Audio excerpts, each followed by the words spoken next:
Welcome to today's tutorial. In this video, we'll walk you through the process of turning off Facebook notifications for batch mentions on your PC, following the latest update.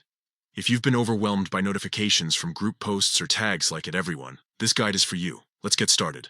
First, open your preferred browser and navigate to facebook.com. Log into your account if you haven't already.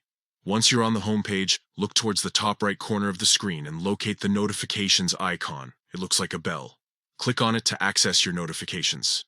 Next, you'll see 3 dots at the top of the notifications panel.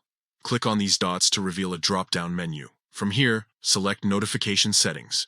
This will take you to a page where you can customize how Facebook sends you alerts. Now, scroll down until you find the Tags section. Click on it to open more options related to tag notifications. Within this section, look for an option labeled Batch Mentions. This feature groups notifications for tags, like @everyone or @friends, into one alert, which can be overwhelming. To disable batch mentions, simply toggle the switch next to this option to turn it off. Once disabled, Facebook will stop sending grouped notifications for these tags, giving you a cleaner and more manageable notification experience. And that's it.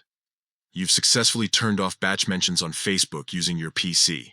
By following these steps, you can reduce unnecessary distractions and regain control over your notifications. Thank you for tuning in. If you found this guide helpful, feel free to share it with others who might benefit from it. Have a great day.